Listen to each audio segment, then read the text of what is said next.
this episode of Money and Tech, Charlie Shrem's arrest, Bitcoin in space, Russian banks get tough, the New York virtual currency hearings, Tiger Direct takes Bitcoin, and we talk to Chris Larsen about Ripple. Hello, I'm Jared Kenna, and you're watching Money and Tech.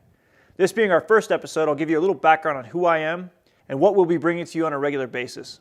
I've been following Bitcoin since the beginning in 2009. I started the first Bitcoin exchange in the United States, and I've witnessed firsthand all the ups and downs. Money and Tech is a hub for the latest financial tech news. Every week we'll be featuring a different guest, from industry leaders and experts to innovators in the digital currency space. This episode we'll be speaking with Chris Larsen, founder of Ripple Labs, the company behind Ripple. Ripple is a distributed payment system that is both very similar and yet very different than Bitcoin. Before we speak with Chris, here's what happened this week in Money and Tech. Amendments introduced in the Russian parliament caused a stir in the Bitcoin community. Russian regulators are, of course, keeping a close eye on digital currencies, as is the rest of the world. The Russian central bank stated on Monday that virtual currencies are illegal under Russian banking law, and users may become involved in illegal activity, including money laundering and financing terrorism. Meanwhile, German Gref, the CEO of Sberbank, Russia's largest bank, urged regulators not to restrict anonymous online payment systems. Gref was Russia's economy minister for 2 terms under Vladimir Putin. At the World Economic Forum, Gref was quoted saying that virtual currencies are a very interesting global experiment that breaks the paradigm of currency issuance. And to ban their issue would be a colossal step backwards. Clearly, Russia is divided on the digital currencies, and the future is yet to be determined. Bitcoin is going to the moon, but to be more precise, you can now buy a ride on Virgin Galactic with Bitcoin. At least 6 tickets have been purchased so far with the digital currency since Richard Branson's announcement. Tiger Direct took the Bitcoin plunge and now allows you to check out via BitPay. This makes Tiger Direct the second major online retailer to accept Bitcoin, right behind Overstock.com, which started accepting payments in Bitcoin earlier this month. The rush to accept Bitcoins has been obvious in many adult websites as well as some at Las Vegas casinos. On Tuesday, during a hearing put on by the New York Department of Financial Services, Benjamin Losky, New York's superintendent of financial services, stated that during the course of 2014, they will put forward a proposed regulatory framework for virtual currency firms operating in New York. The New York DFS is evaluating whether they should issue a BIT license to companies dealing in digital currencies. The hearing also heard testimony from Fred Wilson of Union Square Ventures, Jeremy Liu of Lightspeed Ventures, a Silicon Valley-based VC firm active in the Bitcoin space, and Tyler and Cameron Winklevoss. Finally, Charlie Shrem, a high-profile member of the Bitcoin community, CEO of BitInstant, the New York Bitcoin exchange that received an investment from Winklevoss Capital, and vice chairman of the Bitcoin Foundation, was arrested Monday as he landed in JFK. Shrem has been charged with conspiracy to commit money laundering and unlawful money transmission in connection with the Silk Road. Allegedly, Shrem sold over $1 million worth of Bitcoin to Silk Road users. He is currently out on bail awaiting trial. On a personal note, this arrest comes as a huge surprise. I've been friends with Charlie for several years and find it hard to believe that he was involved with the Silk Road in any capacity. We will be following this very closely. We'll be right back with our interview with Chris Larsen of Ripple, so stay tuned. Welcome back to Money and Tech. We're here with Chris Larsen, CEO of Ripple Labs. Welcome to the show, Chris. Thanks for having us. So, Chris, tell us a little bit about Ripple. It's similar to Bitcoin in some ways. It improves on Bitcoin in other ways. Could you kind of just give us a basic overview? Sure. So there's sort of 2 things here. There's the Ripple protocol, and then there's Ripple Labs. So the Ripple protocol, like Bitcoin, is an open source protocol that anybody can use. You don't have to pay Ripple Labs a fee or license anything. It really is like a public good. We don't own it, we built it, but it has now been released to the world. And the protocol is really 3 things. So some ways similar to the Bitcoin protocol, some ways very different. The way we view this is, first and foremost, this should be a distributed payments protocol. That sort of comes first before the math-based currency. We think that's really what the world needs, this idea of an internet for value, which we can talk about. Second, it is a math-based currency. Like Bitcoin, math-based currency simply means a currency without a counterparty, which is a really unique thing in the world and plays a really, really unique and important role in building an internet for value. And then third, very differently from Bitcoin, because Ripple is value agnostic, you can put anything in there. You can put Bitcoins themselves in there, you can put airline miles, dollar, euro, yuan, real, anything can be in Ripple. It ends up being, we think, the world's first distributed currency exchange. So that's kind of the Ripple protocol, those 3 things. And then there's Ripple Labs, which in some ways is kind of like a red hat to Linux. We are a for-profit startup, But again, we don't own the protocol. We built the protocol. We're still the main contributors to the protocol, but we think that will change over time. We view our job as just sort of, husband through the development of this new network. And there's about 40 of us now, and we plan to really expand that aggressively so we can really build a fantastic protocol. So at this point, Bitcoin has somewhat massive adoption for a startup currency. It's somewhat unprecedented, and it's the first time we've seen a system like this where you don't have to rely on a third party. So what inspired you to start Ripple, and what does it really bring that Bitcoin doesn't? Yeah. So obviously we love the idea of Bitcoin. We think Bitcoin has been successful, very successful in what it was designed to do. It was designed to be a global currency without the ability to be debased. So again, a currency without a counterparty. And that's great. So it's a great store of value. We think it's a great instrument that now does not rely on a central bank. So kind of mission accomplished. But there's a lot of also talk about kind of where this technology can go as far as being an internet for value, sort of a payments protocol. And what that really means is now for the first time, can you architect the exchange of value like we've been exchanging information? Kind of our view of the world is already connected through an information web. That's great. The last 20 years, that's what the world has figured out how to do.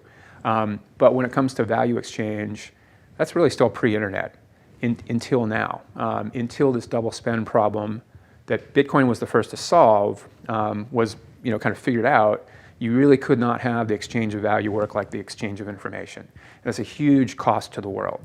So that if you can now have a value exchange value web that works like our information web, layer that on top of the information web, you flatten finance, you tremendously save costs globally, but more importantly, you raise the amount of commerce that can happen. So many parts of the world, Africa and China and South America, that have access to the internet, the information web, but no ability to act on that information through like a value web. And that's what we set out to do. So that's different than what Bitcoin set out to do. We set out explicitly to build an internet for value. So we think most people will use Ripple using dollars, euro, yen, the existing things of value that they're comfortable with. And Ripple, our currency, really plays more of a supporting role. So you can completely ignore it, or you can use it directly. The important thing is the value web plays the starring role, the math-based currency plays the supporting role. We think that's kind of the opposite of Bitcoin. For sure. So you mentioned China and Africa. So in places like this, a lot of times you have people that are exchanging value over older technology, cell phones, SMS, and things like that. So will it be possible to do that with Ripple as well? Yes, so Ripple is really a foundational protocol, not really even the platform or a network. Those are kind of second level implementations. Others can build those platforms, those networks on top of the Ripple protocol, just like you can with the Bitcoin protocol. So these are what we think what's cool here is they're really foundational. They really are HTTP for money or SMTP for money. We like that idea. So what these technologies do really well is they actually start federating all of these other dispersed pre-internet systems all around the world. So that like M-Pesa in Kenya, which runs on feature phones, now can get integrated to the ACH system in the US and to the SEPA system in Europe. And you can now integrate these things instantly. So what this brings to the table is instant settlement at virtually no cost, and it's accessible to anybody that has internet access. And really bringing all these various systems together, just like the internet brought together pre-internet communication systems. It used to be so expensive to make a phone call internationally. You have to line up in front of some office somewhere and pay a fortune. And now we take it for granted that information just travels freely everywhere. That's where value exchange is going over the next decade because of these breakout technologies like Bitcoin and like Ripple. And I would assume that Ripple would allow you to have more liquidity in these currencies. So by using XRP, the currency behind Ripple, you could trade my airline miles, which aren't extremely liquid, for dollars in Kenya. So the thing about what XRP, the role that it plays, this supporting role, Ripple doesn't require you to ever use XRP, even in a trade. I mean, the cool thing here is that anybody in the world now using Ripple can put a bid ask on anything of value from any issuer. So for example, somebody can decide, I'm going to make a market between United Airline miles, if once United Airline miles are on Ripple, I hope they will be someday, to Brazilian real. You could go directly. You don't actually have to go through XRP. But what we believe will happen is that most market makers, in filling out the world of exchanging value from anything of value, again, currencies, merchant reward points, airline miles, gold, silver, anything that you define as value, most people will actually, most market makers will use XRP. Because as a currency without a counterparty, it is a completely unique thing in the protocol, just like Bitcoin is completely unique. So again, our view of why math-based currencies are so valuable isn't necessarily that they replace existing currencies, it's just that they have a very unique feature in that they have no counterparty. So the whole world, the world only has to think about one thing when it comes to Bitcoin or Ripple, is the price in any microsecond in time. You never have to think about the counterparty risks. It turns out that that is a completely unique thing that's never existed before. So why is that important? Let's say we use the example of a farmer in Nepal wanting to buy farming equipment from a supplier in Kenya, let's say. If you didn't have the math-based currency, even in an internet for value, you'd probably have to go Nepalese rupee to Indian rupee to British pounds to Kenyan shilling. That's a lot of hops. Right, and you're going to lose a good amount of money on each hop. You lose value on every hop, right? Because you're involving currencies with counterparties, things of value with counterparty.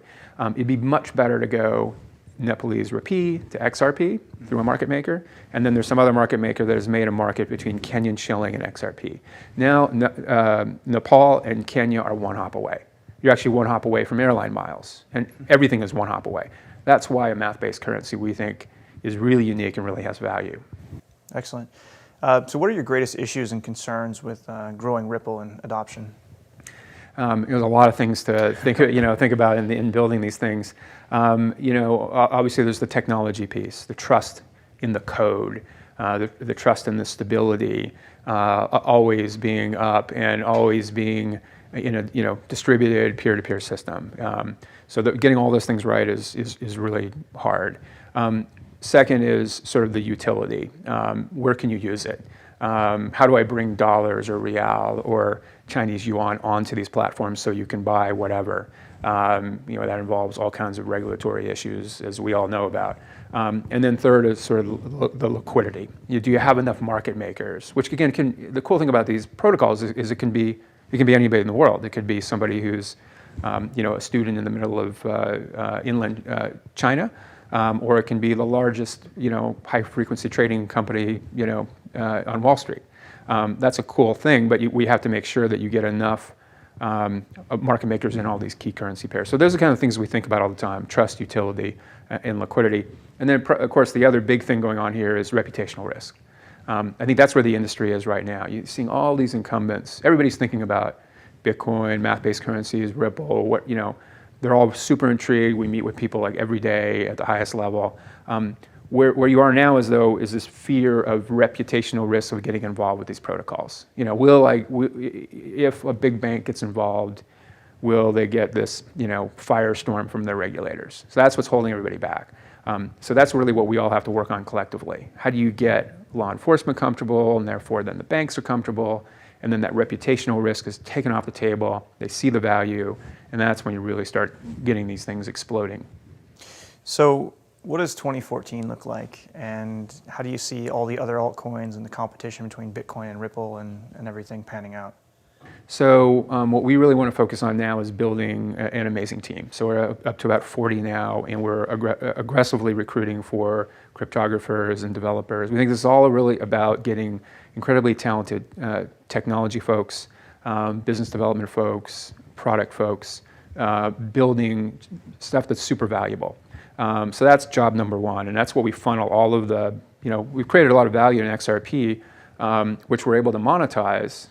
The one thing that's really unique here about these Ripple, Bitcoin is these are really the first protocols that actually have monetization built right in. It's kind of never been anything like that.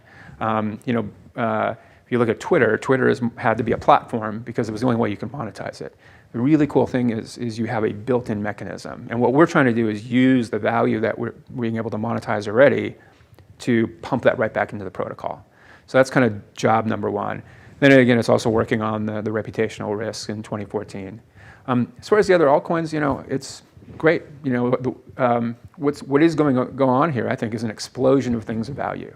Because if you can really have an internet for value, like Ripple, and that's what we're aiming to do. It's currency agnostic, value agnostic. That actually makes it easier for all these new things of value to flow freely, so that you could take a new altcoin and send it to a merchant in Japan. It shows up as yen almost magically because there's some market maker who's interested in making a market. So whatever the world is willing to value as a new thing of value because it has this feature or that feature, that's great. And I think Ripple really helps grease the wheels for that. Excellent. So how did you come up with the idea for Ripple, and how did it get started? So the inventor of Ripple was Jed McCaleb, who, thank you for introducing us. Way back in the day when all these things seemed crazy, but absolutely genius programmer. Built eDonkey file sharing program. Was the founded Mt. Gox, and I think what he saw was that Bitcoin was super awesome, but what he didn't like about it was some of the how much electricity it used in its confirmation method. And again, what the real innovation here is all about is confirmation without a central operator, without a central clearinghouse. That's really the big technological breakthrough. What he set out to do is simply build a method of confirmation that didn't burn a lot of electricity or computing power. And we call that the consensus method. So it's kind of as simple as that, but that brought consensus as a method of confirmation brought a couple of different improvements. One, it's faster. So the Ripple network confirms in about 5 to 10 seconds versus about 8 minutes now in Bitcoin. It doesn't burn a lot of electricity, which is sort of a hidden cost in the system. So we think that's a good thing. And then also it's a system that is, again, currency agnostic. So it is, again, kind of a protocol for all things of value that happens to be supported by a math-based currency, Ripple XRP, as the supporting feature in that system. Okay. So Chris, how do you plan on distributing Ripple? I know part of it is set aside for the founders, and then the rest is given out to basically encourage people to use Ripple, or? Yeah, so we have a different, obviously because we have a different confirmation method, consensus, what we don't have the requirement to have to reimburse validators, transaction validators with new XRP. Obviously in Bitcoin, because of the electricity and the computing power, the protocol has to reimburse validators with new Bitcoin. That's why there is the mining method in Bitcoin. You sort of have to have it that way. In Ripple, you don't have to have it that way. So we could have chosen to have a mining system, but our belief is it would be better to actually funnel that money back into Ripple Labs, keep Ripple Labs well funded, so we can keep hiring incredible cryptographers and engineers that can, increasingly improve the protocol. That's actually good for everybody. And then the second part is, since we don't have to distribute it to validators, Ripple Labs can give it to business development partners, to consumers broadly, to people globally. So two things that we've been doing which we like is we've been incenting market makers with XRP forgivable loans. It's essentially the vehicle that we're currently using. But we feel that incents, say, big currency traders, high-frequency traders to actually be active market makers on Ripple. That provides liquid markets. That's good for everybody. Gives them an incentive in the long-term success of the network. In some ways, just exactly what Visa did, as they sort of gave out ownership of Visa to key banks to participate in the system. We think that's good. And the other cool thing that we've been doing that we like, we've been distributing XRP to consumers through a partnership that we have, sponsorship with the World Community Grid. World Community Grid is a really neat project. It's sponsored by IBM. It's a .org that basically tries to get the world to contribute their spare computing power globally in a shared supercomputer that then works on social problems like AIDS research, cancer research, building better wind generators and solar panels. And it's a huge effort. It's been going on for about 10 years. Since November, what we've been doing is that if you contribute your computer, which can be an Android phone, it can be your PC, to the World Community Grid, for every the computing minutes that you provide, we will give you XRP. And it's been super successful. Ripple Labs now is more than half of the entire project, and the project has like 100,000 teams. So the Ripple Labs team now, we've contributed about 13,000 years of computing power in just 2 months. We're about 7 times what IBM is contributing every day. So it's really been incredible, and most of that's been in China, actually. So it's things like that we think then help distribute XRP, actually are going to solving good problems that the world has, and are helping grow the network as well. So I think those are all good things for the Ripple protocol. So Chris, how do you see the Ripple ecosystem growing, and where are people needed most? You need the gateways or users? Yeah, so kind of the 3 core things that you need in any kind of payments network. We need the gateways to bring on things of value globally. So that somebody in Europe can easily get their euros onto the platform, and then use that to buy Bitcoin, or use that to buy yen or whatever. You need them in China, you need them in South America. So we're working on that actively. We have a very strong business development program globally for gateways, making good progress there. Second are the market makers. So we have a head of trading and markets based in New York, ex-Goldman Sachs guy, Phil Rappaport, fantastic at bringing on and understanding what these market makers need. So bringing those key players on to make markets. And then, of course, you need the merchants, ways of using Ripple. And our view there, it's not just convincing merchants one at a time, but as a protocol, our job is really to build bridges. So for example, we have a Bitcoin bridge. So anywhere Bitcoin is accepted today, anything of value on Ripple is accepted. So whether it be XRP, or soon we'll have gold balances, so you basically send gold to a Bitcoin address. So that's an important way of kind of in one fell swoop getting any merchant that accepts Bitcoin. Doing that in similar ways, bridging to other networks, and you can imagine what those might be. So we're actively working on those bridges to literally bring millions of merchants in one fell swoop onto the protocol. And then, of course, getting as many consumers as we can onto the protocol, which isn't necessarily directly giving to them, although like the World Community Grid, we like that, but it's also bringing on incumbents. So if you could bring on a big bank that has a couple million customers, what's neat about Ripple is those customers may not ever know they're using Ripple. All they know is that suddenly on their bank there's some withdrawal method that allows the bank customer to send money to India, that clears in 5 seconds for free. So they're using the Ripple protocol, but they don't necessarily even have to know it. We call that hosted wallets. So again, all we're concerned about is trust, utility, and liquidity. Grow the network. That actually will be the best thing for the value of XRP, and the best thing for the entire protocol. So I think the biggest criticism I've heard of Ripple is that why should I trust it if it's not decentralized, if it's centrally controlled? And I understand the protocol is decentralized and all that, but Ripple Labs, correct me if I'm wrong, controls the disbursement of the Ripple and could potentially modify the money supply and things like that. So it's a great question. Probably a key things to, I think there's sometimes misunderstandings about how it works. So just like Bitcoin, Ripple Labs, the founders, we can never create any more XRP. That's set. It was set at 100 billion about a year and 2 months ago now in the ledger. And that is decided by the protocol just like it is in Bitcoin. So XRP, our math-based currency, just like Bitcoin, is a currency without a counterparty. There is nobody to debase it, cannot be debased. Deflationary. Now Ripple Labs, because we don't have the need to reimburse validators, started off with the biggest chunk of XRP. And one of our key roles is making sure that we distribute it as broadly in a way that adds as much utility and liquidity as we possibly can. I think our incentives are very well aligned, that for Ripple Labs to do well, we have to do a very good job in protecting the value of XRP and the value of the network. And that really is the guiding principle here. In our distribution of XRP, which is kind of a short-term thing, I mean, that will run its course. It's kind of the initial distribution.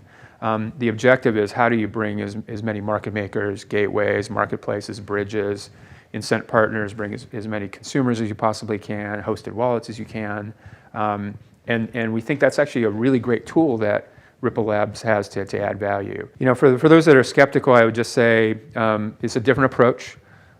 Give us time. Hopefully we'll earn their trust over time that we're we're doing this in a way that adds the most value to the protocol. At the end of the day, that's all that matters. And we're constantly learning. We're constantly trying to maximize how we do that. But we think it's actually could be a real strength in making sure that things are being done to just add as much, kind of partnerships and value as we possibly can to the protocol. So Chris, if somebody wants to learn more about the World Community Grid, where should they go? So they can go to computingforgood.org, and that's sort of the sign-up page that will link your World Community Grid to your Ripple wallet, and you can earn XRP for donating your computing power to solving these problems like AIDS and cancer research and solar panel research. Excellent. Thanks for coming on the show, Chris. Thanks so much for having us. For more information on the World Community Grid and Ripple, see the show notes on moneyandtech.com.